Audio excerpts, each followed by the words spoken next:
Tuan-tuan, kita berada di dalam akhir zaman. Perkiraan yang selalu disebut oleh ulama, tahun depan bulan 3 cukup 100 tahun daripada kejatuhan Empire Osmaniyah. Lalu Nabi menyatakan setiap 100 tahun akan lahirnya seorang mujadid akhir zaman. Saya tak nak cerita tentang akhir zaman. Saya tak nak cerita tentang Al-Mahdi. Saya tak nak cerita tentang Dajjal. Saya tak nak cerita tentang Ya'juj Ma'juj. Yang saya nak cerita, kenapa kita tak nak berubah lagi? Kenapa kita masih tak nak berubah lagi? Datanglah kurun fasa yang terakhir, datanglah Dajjal, datanglah Ya'juj Ma'juj. Dengarlah cerita tentang Dajjal itu, fitnahnya terlalu dahsyat dan ramai orang tewas dan sedikit yang selamat daripadanya. Tapi kita tak nak berubah. Yang tak nak semayang sunat, tak nak semayang sunat juga. Yang tak nak baca Quran, tak nak baca Quran juga. Yang peluk dunia juga. Yang takut mati juga. Yang mengumpat, terus mengumpat juga. Yang memaki, terus memaki juga. Yang hasad dengki sama-sama kita, terus hasad dengki juga. Kenapa kita tidak nak berubah, tuan-tuan? Sebab itu pada akhir zaman ini, apa perlu kita buat? Nabi suruh jadi orang yang sedikit. Nabi sebut, Islam ni datang dia asing, sikit. Dan dia akan mula dengan sikit. Nabi kata untung orang sikit. Sahabat tanya, siapa orang sikit? Siapa yang asing itu? Orang baik di tengah-tengah orang jahat.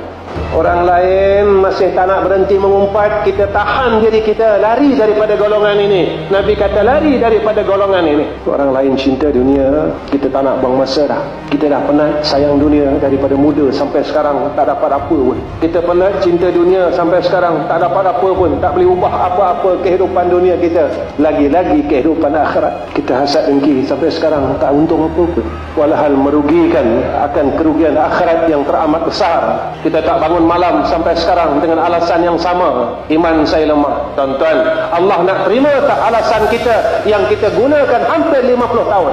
Kenapa tak boleh bangun malam? Iman lemah. Tuan-tuan, kita nak tipu siapa? Kita nak tipu siapa? Mereka nak tipu Allah, mereka nak tipu orang yang beriman. Rupanya mereka tertipu dengan diri mereka sendiri. Dulu kita dengar cerita tentang kurun yang terakhir. Dulu kita cuma dengar cerita ini zaman muda kita, dan kita rasa tak mungkin kita akan berada pada fasa yang terakhir, pada tahun yang terakhir, pada kurun yang terakhir.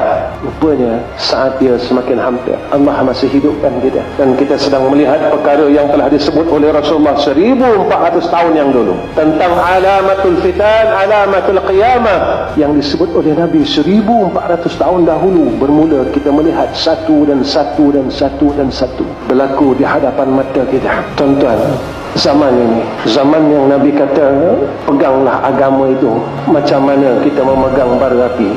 Tuan-tuan, Nabi sebut pegang bara api ini sakit, tetapi Nabi memberi misal kepada kita tentang sakitnya kalau orang yang betul-betul hendak beragama. Nabi tak bagi tahu dekat kita tentang sakitnya untuk beramal dengan agama. Tuan-tuan, sebab itu kita jangan jadi kelompok yang banyak yang tak nak ubah diri.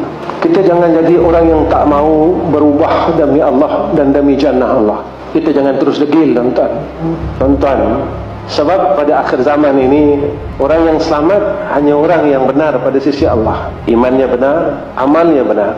Lalu orang kata, Ustaz, besok bila Dajjal nak keluar, simpan makanan banyak-banyak. Tuan-tuan, Nabi sebut, simpan pun orang akan lapar. Ada satu golongan yang selamat, mereka tak akan lapar. Siapa? Orang beriman.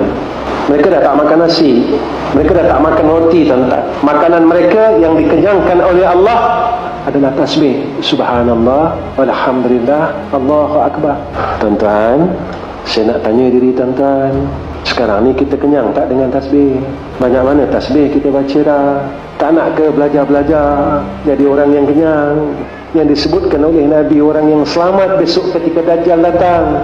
Kalau Dajjal tak keluar pun tak tasbih, macam mana besok Dajjal ada nak tasbih? Tuan-tuan, kalau kita ada masalah ini, kita tak akan jadi orang yang selamat ketika kita berada di ambang akhir zaman.